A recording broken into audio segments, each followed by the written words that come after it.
Court does call the case of People State of Michigan versus Peter Heenan. Nicole, you on behalf of the people. Right here. Nope. Other side. Sorry. There you go. Go ahead, counsel. Good afternoon, Judge. Jackie Mossfor, and on behalf of Mr. Heenan, who is present to my right. And John Shea, Your Honor. All right. Okay, Mr. Heenan, and the record should reflect just briefly set it out that while we were waiting for the courtroom change, I had a bench conference with counsel, and given those discussions, Mr. Heenan was, prior to calling his case, sent over to Community Corrections to obtain a scram tether and also to take a full panel drug test. Went over, did that, came back a 0.10 on a PBT, could not have the scram tether put on because of that. And also came back in terms of his drug testing with a possible dilution in terms of the creatinine level. Came back positive for benzos, and came back for positives on benzos. Sir, you take Zoloft? I do, sir. All right. How long have you had that prescription? Just started last night. I've taken it before, but I was in jail for 6 days, so I had to stop. And so then I started again. Oh, sorry. The new script is from 2 days ago. Sorry. Hold on. You got a prescription for Zoloft 2 days ago? Yes, Your Honor. I did. So rehab, I was in treatment, and they gave me a packet of Zoloft. So I've been using that, but I needed more. So I called my primary care doctor, and he prescribed, I think, 30. Okay, you had that prescription filled. Yes, Your Honor. And So, delivered. hold on. I just need to back up for a moment because I'm trying to find out where you are right now and have a greater understanding. You were in rehab. When did you get out of rehab? May 12th, I believe. Okay.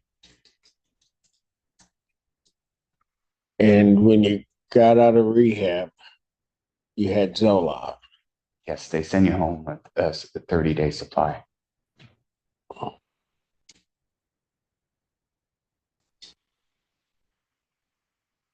And so at some point, then you ran out.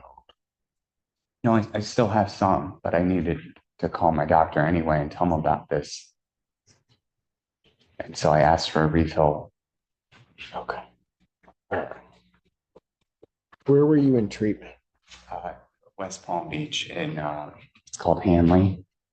It's a very good treatment center. To what? A very, very good treatment center. How long were you there? I was originally 30 days, but I extended to 45 voluntarily. Was there aftercare that was to follow that? There was. So I have a therapist. The University of Michigan IOP can't take me for 6 months because I missed an appointment, and that's because you missed an appointment with them. Yes, and that's their policy. Yeah. So since you missed that, they could. Have you been doing anything? Because you were supposed to go and do intensive outpatient. Yes. Right. So at the point that you're supposed to go into intensive outpatient, you find out that you can't get in at U of M. What do you do? So I have SoberLink, and my kids have a GAL. So I'm required to do multiple AA meetings a day Okay, but I get that. But in terms of an IOP, I mean, oh, sorry. But just, go ahead if you want to try.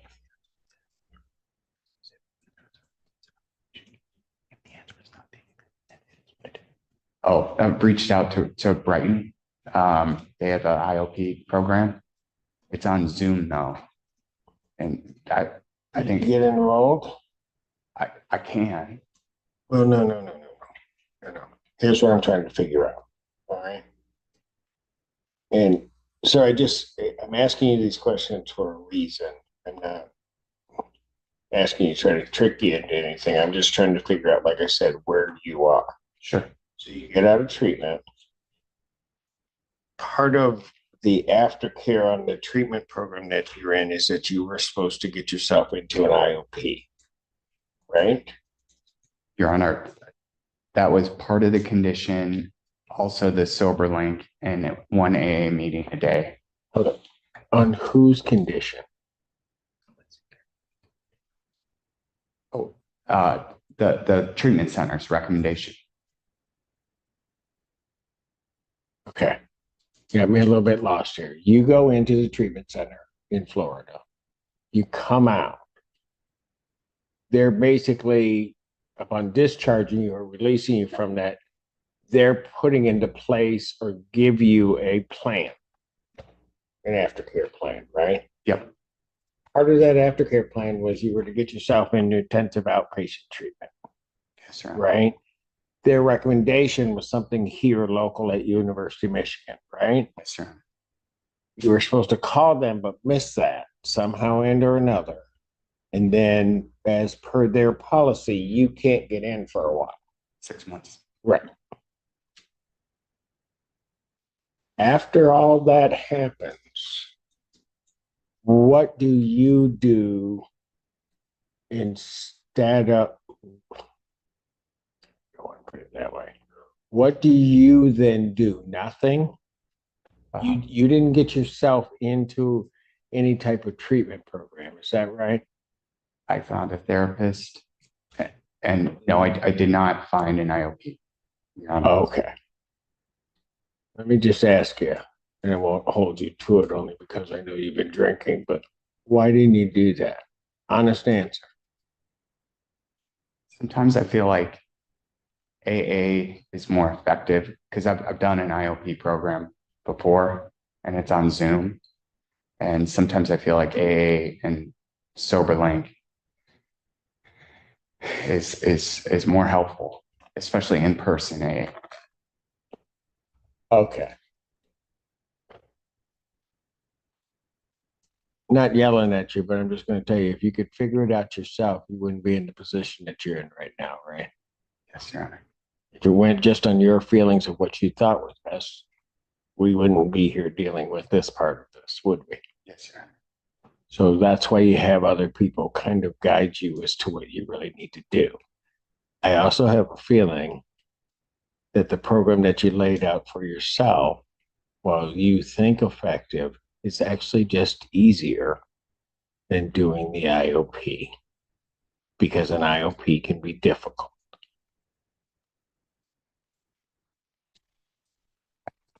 I desperately wanted that Michigan IOP 9 to 1, Monday, Wednesday, Thursday. And I just screwed it up. Right. But then you also then didn't put anything in place once you had messed up. Right. And in fact, if you're going to be honest about it, the stuff that you put in place was just easier stuff so that you could say you're doing something. That's fair, Your Honor. Yeah, I know. I've seen it for a while. And that's why you weren't going to go into the IOP. It was the easier path. Yeah. All right. Mr. Heenan, let me ask you this. You blew a 1-0. When did you stop drinking? When's the last time you had a drink? So about 4, I woke up and my hands were shaking. So I drank some high noon. And then at How 7, much high noon did you have? just enough till my hands stopped shaking. Okay, what's that? Tell me what that means. Like for me, it's like 4 to 6. And then at 7 this morning, when the liquor stores open, I had a DoorDash delivery of more high noon. And I drank again until my hands stopped shaking. And how much did you have that time? Your Honor, honestly, I just kept drinking until my hands stopped shaking. It was a 4-pack. Okay, it was a 4-pack. High noon comes in 4-pack. Right. And so did you drink them all? Oh yeah, Okay. And how long did that take you? I chugged. Okay, so that DoorDash delivery at 7, that was the last you had? Yes, and my hands were shaking, so I've got a bunch of empties, and this is how desperate I was. I would pick up all the empties on my table and see if there were sips. And there was one that was like that full, and I chugged that as well. It wasn't. What? Hold on. Sorry. What time did you do that? It was between 7 and 8 because I knew I had this coming. Okay, I didn't want to come in under the influence. so at 8 o'clock, from 8 o'clock till, I don't know what time we first called your case. Well, when you went over to community corrections, so that was around 3 o'clock, maybe somewhere around there. Between 8 and 3, did you have anything to drink? No, Your Honor. It was 2:30 at community corrections. Okay, at 2:30. But so when you chug that half to 2:30, you didn't have anything to drink. No, Your Honor. Last night I drank quite a bit though. Basically I lost my boys in a dispute, and I've been on a bender.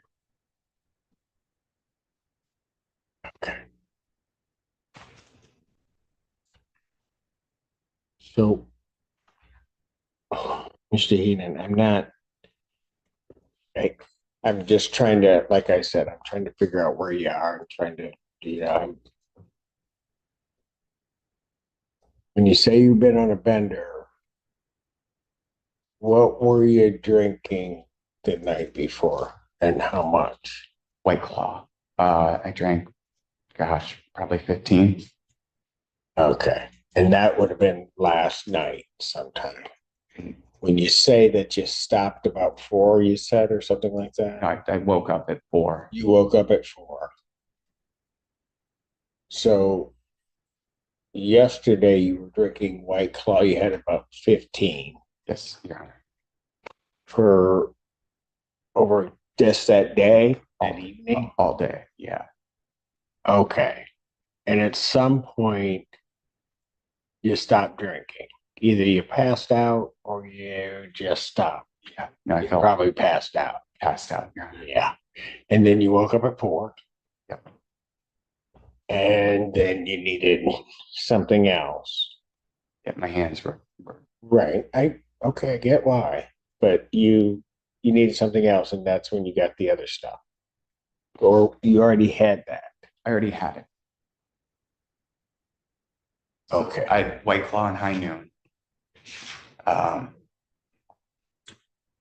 usually when I'm sober, I'm a fit person. I run marathons and stuff. So High Noon and White Claw are the lowest calorie drinks. Okay. And so then you switched to the High Noon and you did that, right? Chugged them. You're Heenan. Do you think you're in trouble? I mean, just not with the court. I'm not talking about with the court, but just with you and your sobriety. I do. I have 16 years of sobriety. So I know I can do it. I'm just having a hard time right now with this divorce and losing the kids. and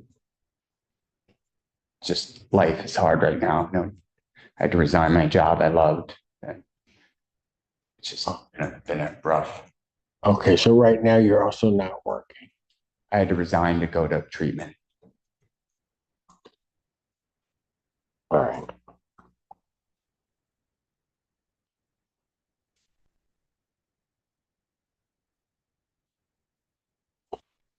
So here's what I'm just gonna let you know that you're gonna be staying at the Washington County Jail, temporarily revoke your bond.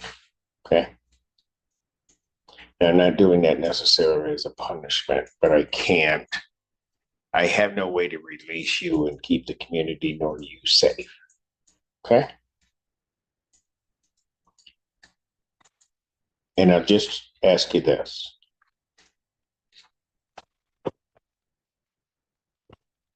You're going to come back tomorrow. Okay. And I'm going to set that for 9 o'clock or 10 o'clock tomorrow morning. When you come back, and I may ask you this tomorrow, but I want to know right now, what would you like to see happen right for you? I would like it to scram tether and start taking antabuse. Okay, Mr. Heenan, is that what you really would like to see happen? I need some accountability, yes. Okay, but you also need some help. Right. I agree. I do have a sponsor. Have you called your sponsor? No, you haven't. Hold it. Answer my question. Have you called your sponsor? No, I was too embarrassed. Yeah. And the reason that you want the scram and the antabuse is because those are sort of easy things that I can do out of sight. Okay. You don't have to answer that. Okay. Okay, because I know what's going on. I've been doing this a minute. Okay. Between now and tomorrow morning, here's the thing that you're going to have to do. You're going to need to do the hard work. This isn't going to be easy. And you have to get in your head, because you've done it before, but you have to get in your head that there's not going to be an easy path. This is going to be a hard path for you. And I think you really do know that inside. You just don't want it to come out. People don't come to me whenever they're before me and ask me, give me a hard way to go, Judge. They don't do that, right? So I'm not expecting you to necessarily say that to me. I'm just telling you, this isn't going to be this easy path, this shortcut. And you got to wrap your head around that, right? You just have to understand that. So we're going to try to get something in place for you, because let me put it this way. If I let you out right now, you don't make it through the night without drinking. And you know that. Not with the scram. I could put that scream on you. You're going to drink. I spent. No, you're going to drink. Okay. That scram is not a magic bullet. It's not going to stop you. The only thing that scram is going to do, quite frankly, where you are, the only thing the scram is going to do is just tell on you. It's not going to stop you from drinking. Realize that you pounded down 15 White Claws, and then you did 4, then that wasn't enough, and you had to call somebody to bring you more alcohol. Do you think a thing around your ankle is going to stop you after that? No, it's not.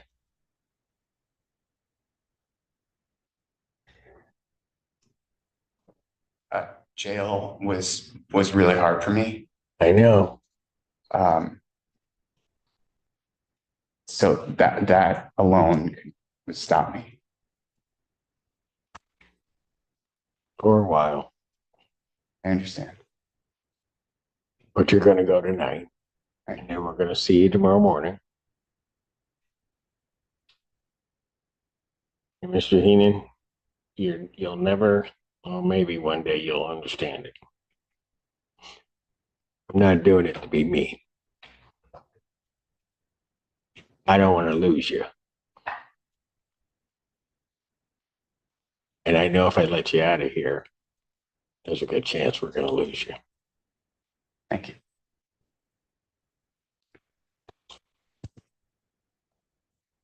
Probable cause conference will be adjourning. I'll just also call it a bond hearing. What is tomorrow, the 3rd? July 3rd, 2024 at 10 a.m. At this time, defendant bond is revoked. We'll reset it tomorrow. Thank you.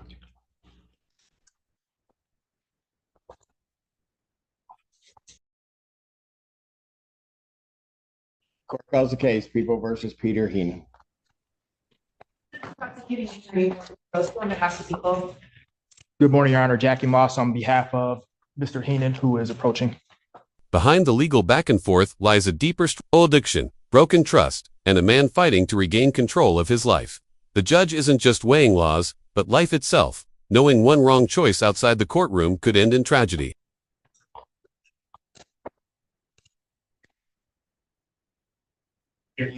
All right. How are you doing, Mr. Heenan?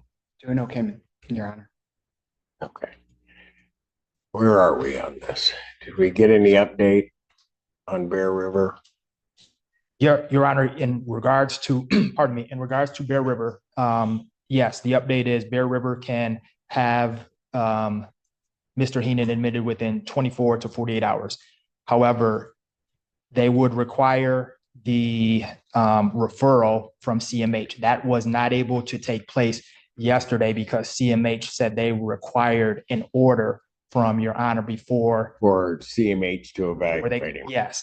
With that being said, my understanding is that in custody evaluations take place twice per week on Wednesdays and on Fridays. So if they received an order today, they could potentially get to him on Friday. If not, then it'll be into next week. Okay. With that being said, my position would be that where we left off yesterday, Your Honor was entertaining the idea of releasing Mr. Heenan on a scram tether. If the court is inclined to do so at this time, upon release, Mr. Heenan would be able to call the CMH hotline and immediately be evaluated. It's a 20 to 30-minute phone interview process, and then Mr. Heenan could continue with the admittance process with either Bear River or Mr. Heenan did mention another facility, Liberty Treatment, which is in Fayette, Michigan, Your Honor. People have a position on this? Your Honor, ultimately, I think we would defer to the court's discretion. The people really want to make sure that Mr. Heenan gets into treatment as soon as possible. I just ask that we set him up for success as best we can. So if we are going to release him on a scram, I ask that counsel help him get situated with making that call to CMH, so that he's not left on his own to do that without any assistance in case he needs it. I would definitely be willing to do so, Your Honor. And one other thing I wanted to apprise the court, there are a few matters that Mr. Heenan would need to get in order in terms of personal affairs, primarily his rent, and actually more importantly, as a part of the settlement agreement in his divorce, he's ordered to pay the tuition for his son's private school. That payment is due on or before July 10th. Mr. Heenan does not have his credit card information with him. All of that is at home. So in order to be able to comply with that, that is another reason that we are asking that Mr. Heenan be allowed on scram tether. Mr. Heenan, when you're out, who helps with just your support around you? I mean, what other people are around you? I don't have much support, just AA. And that you've been doing via Zoom. Yes, sir. Okay. Okay, because here's part of my issue. Council's going to only be able to take you so far. So yeah, get you out, get the call made, but then you're there. And I understand that you've got the tether on, you would have the scram unit on, but all that may tell me is that you're gonna that you drank.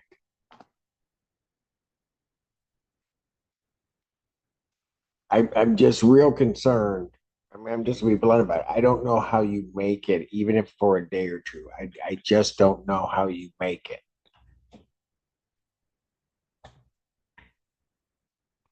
That's my problem. And I think you know that too. Am I right? Your Honor, I can do this. I can do it. I know I can. And I want to believe you. I'm not sure I do. I'm having a hard time here. I don't ever want to come back to jail. I'm not a bad person.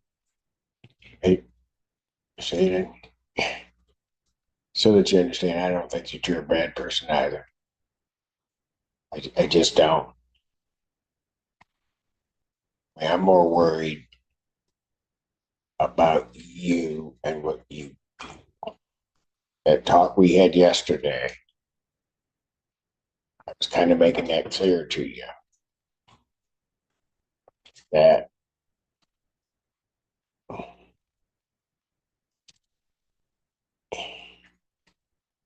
I'll be honest with you, I don't want you dying.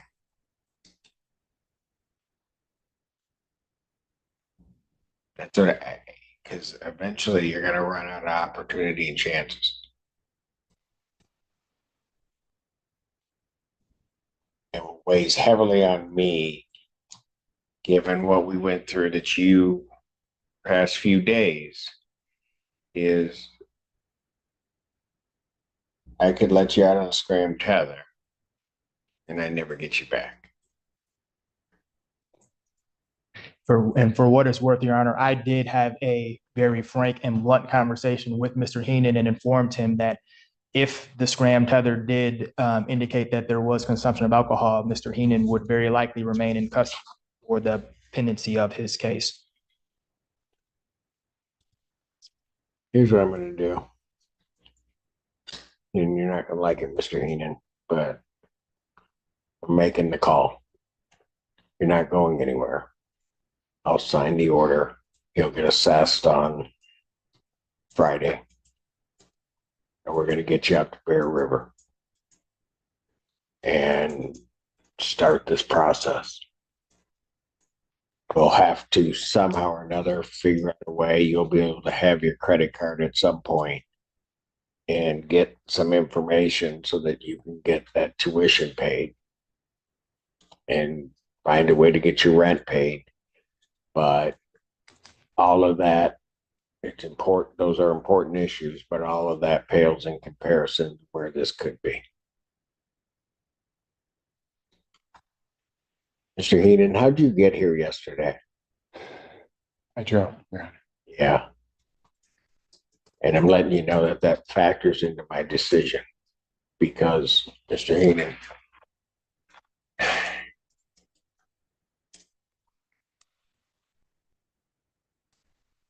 by the time we got to you and you didn't drink while you were here, you were a 0.10. By the time we got you over to community corrections, and you had already been here a while.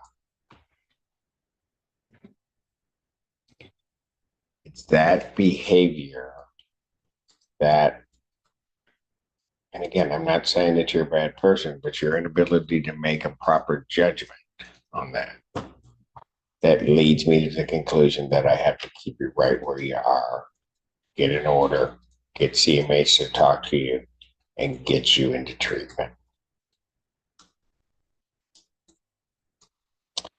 So that's what I'm going to do. And counsel, somebody will need to prepare an order for the court signature to do that, because I don't.